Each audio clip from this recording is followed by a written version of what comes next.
बरोबर चालू करू.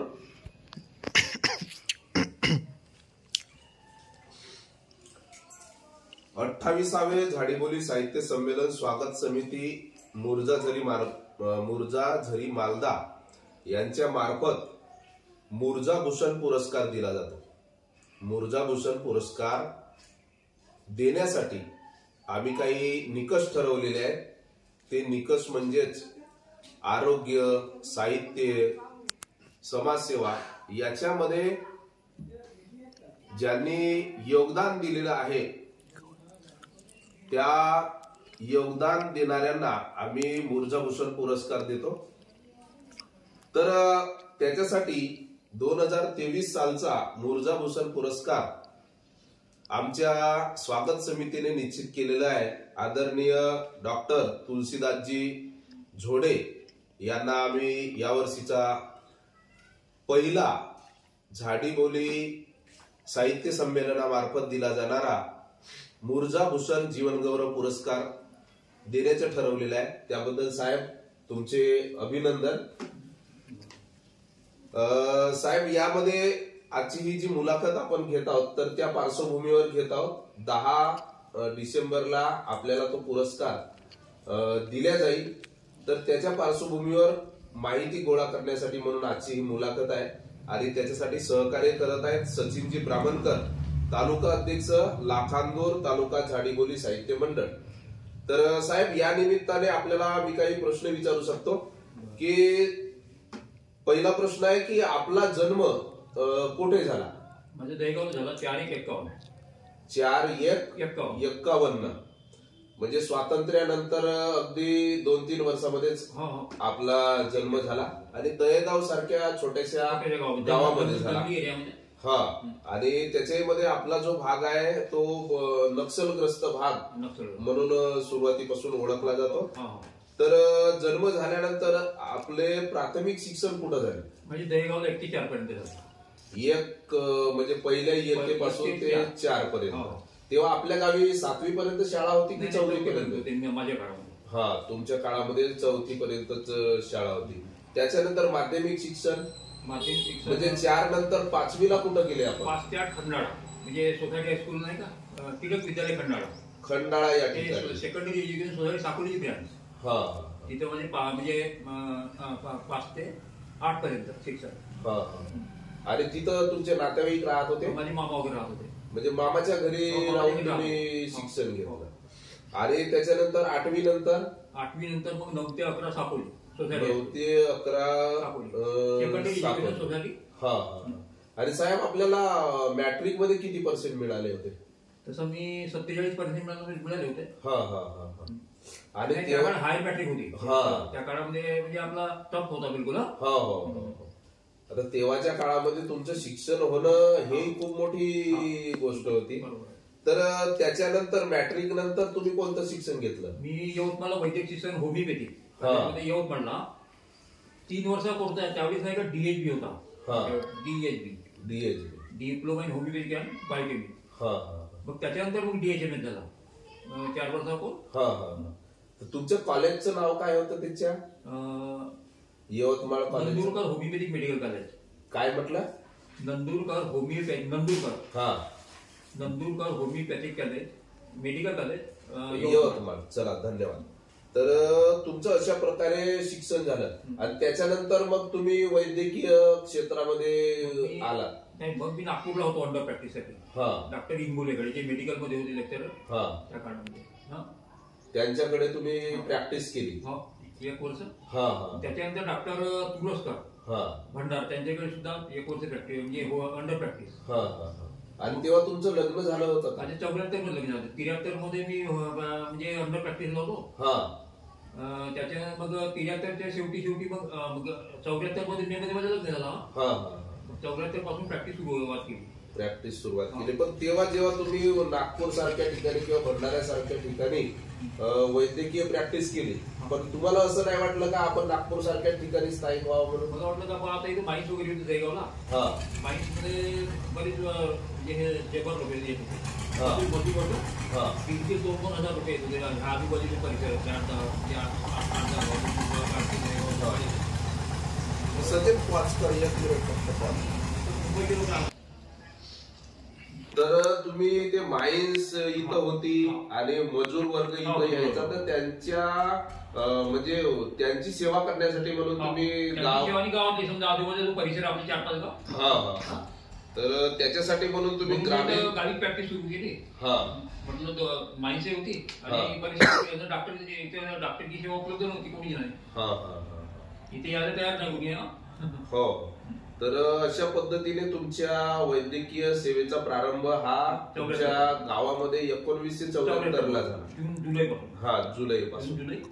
पण नंतर मग तुम्ही मुलांच्या शिक्षणासाठी बाहेर जाण्याचा असा काही निश्चय नाही? बाहेर नाही, मी इथे राहतो. मुलांना वाटलं बाहेर ठेवलं.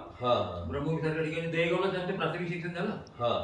एकाचं शिक्षण झालं लहानाचा दहेगावला 1 ते 4 नाही 7 पर्यंत, आणि एकाचं झालं ते झडपर्यंत गेलो पहिल्यापासून आमच्या मामाच्या घरी 1 ते 7 पर्यंत तिथं.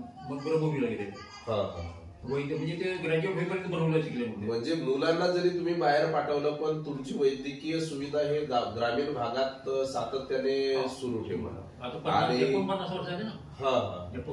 आज 49 वर्ष तुम्ही अखंडित सेवा ग्रामीण भागात देतात. तर ही म्हणजे निव्वळ आमच्या ग्रामवासियांसाठीच नव्हे तर तुमच्या वैद्यकीय म्हणजे क्षेत्रासाठी सुद्धा भूषणावह गोष्ट आहे. आणि आम्ही आमच्या झाडीबोली साहित्य मंडळामार्फत तोच निकष लावलेला होता की जो याच्यामध्ये वेगळं काहीतरी करू इच्छितो की त्यांना आम्ही पुरस्कृत करण्याचं निश्चित केलेलं होतं. साहेब, याच्यामध्ये आणखी एक प्रश्न आहे की तुम्ही जेव्हा वैद्यकीय सुविधा देता तर अगदी कमी फी घेता. तर कमी फी घेण्यामागचा आणखी काही उद्देश आहे? म्हटलं आता खेड्यापाड्यावर काय गरीब लोक असतात का कसं हे करायची बा. माझ्या पहिल्यापासून असं स्वभाव होता की जास्त फी घ्यायची नाही, स्वस्त दरात सेवा उपलब्ध करून द्यायची पेशंट लोकांना.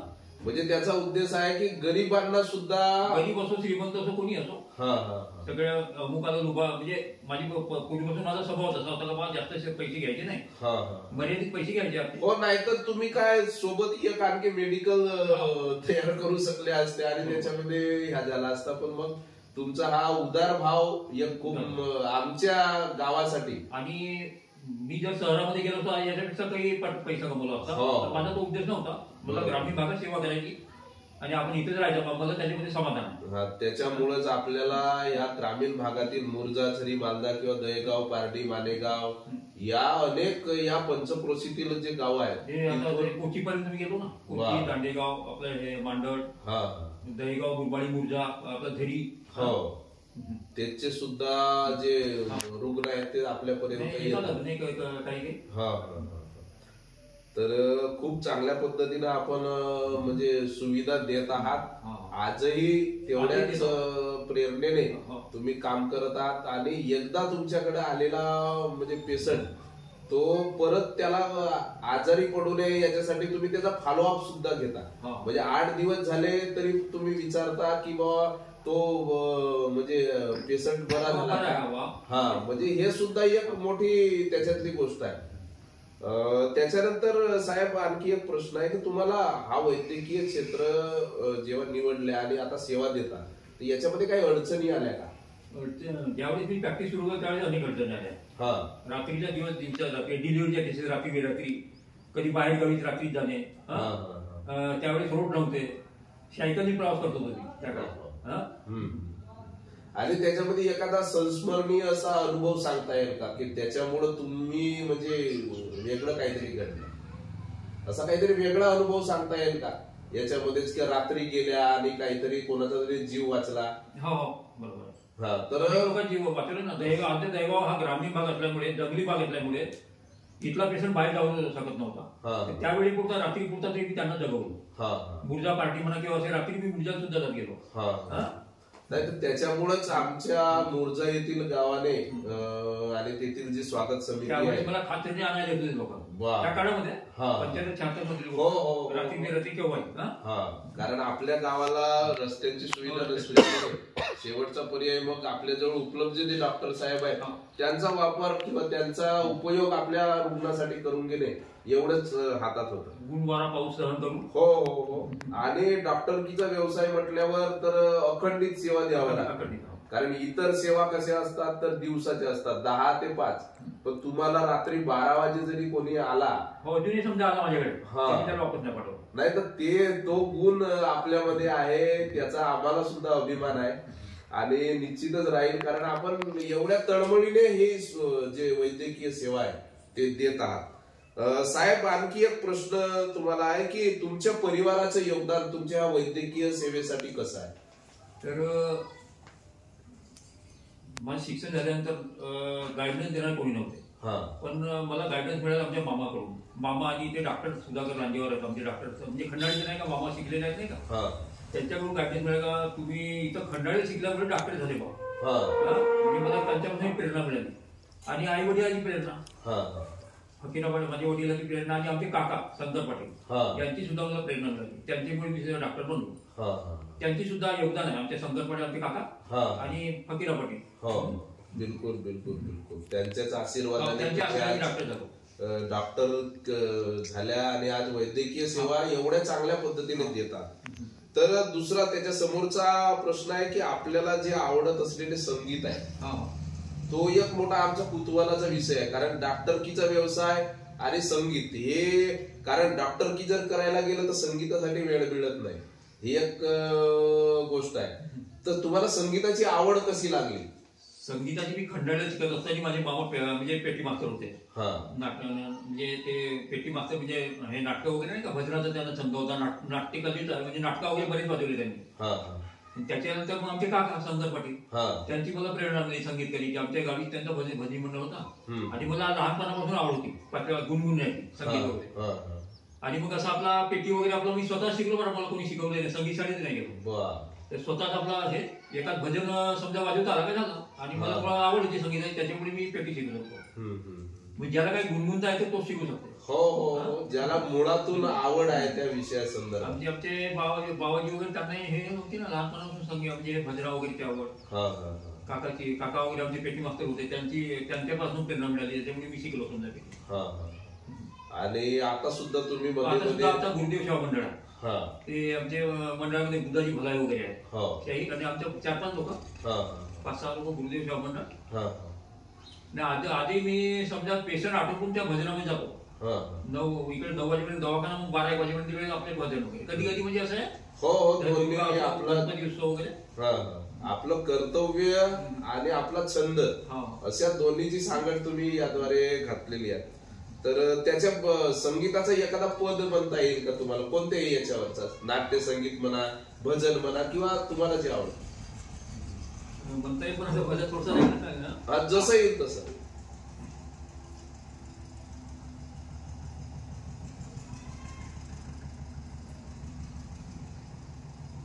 परम गहन ईश काम, परम गहन ईश काम, परम गहन ईश काम, विश्वाजरी पुण्यधाम, विश्वाजरी पुण्यधाम, मनुजातरी गूढचरम, मनुजातरी गूढचरम, चिर अभेद साचे, परम गहन ईश काम, परम गहन ईश काम, विश्वाजरी पुण्यधाम, विश्वाजरी पुण्यधाम. चला, धन्यवाद साहेब. आठवत नाही सांगतो. तर अशा पद्धतीने तुमची वैद्यकीय सेवा आणि संगीत आणि परिवार, तुमचं प्राथमिक शिक्षण याबद्दल आम्हाला तुम्ही बरीचशी माहिती दिलेली आहे. आणखी आपण माहिती देऊ शकता? आपल्याला शेतीची वगैरे आवड आहे का, म्हणजे शेती करण्याची? किंवा पूर्वीपासून मला शेतीची अशी म्हणजे आवड खूप नाही, काही प्रमाणात म्हणजे खूप आवड वगैरे नाही तेवढी, पण मी फक्त एकच काम केलं आपल्या जीवनात, आपलं पेशा डॉक्टर की. बरोबर. मी दुसऱ्या क्षेत्रामध्ये काही म्हणजे राजकारण सोडा मी काही लक्ष दिलं नाही, फक्त एकच काम, वैद्यकीय काम म्हणजे वैद्यकीय सेवा. एवढंच तुम्ही ध्येय ठेवल्यामुळे आज आपण यशस्वी डॉक्टर म्हणून या पंचक्रोशीत ओळखले जातात. आणि प्रत्येकाने तुमचा स्वभाव पाहिलेला आहे की तुम्ही आपुलकीने त्याला जवळ बोलवून, जरी थोडा म्हणजे नाही म्हटल्या पण तरी सुद्धा मायेने जवळ घेत्या आणि त्याची विचारपूस करता आणि त्याला चांगल्या पद्धतीने सेवा देता. त्याबद्दलच हा आमचा 28वे झाडीबोली साहित्य संमेलन स्वागत समिती मार्फत दिला जाणारा पहिला मुर्जा भूषण जीवन गौरव पुरस्कार आपल्याला प्राप्त झालेला आहे. आपले अभिनंदन. आपल्याला साहेब कसं वाटते म्हणजे पुरस्कार याच्या पुरस्कार द्यायला मी काही लग्न लावला नाही. तुम्ही स्वतःहून तुम्ही आपल्या मनात विचार आणला की ह्या व्यक्तीला आपण पुरस्कार देतो, तर ही अभिमानाची गोष्ट आहे ह्या भागातल्या म्हणजे माझ्यासाठी. बिलकुल बिलकुल. आणि मी काही लग्न लावणार माणूस नाही, मला ते पाहिजे नाही. आता तुम्ही मला दिला पुरस्कार याबद्दल मी तुमचे अभिनंदन करतो. धन्यवाद आणि आभार मानतो.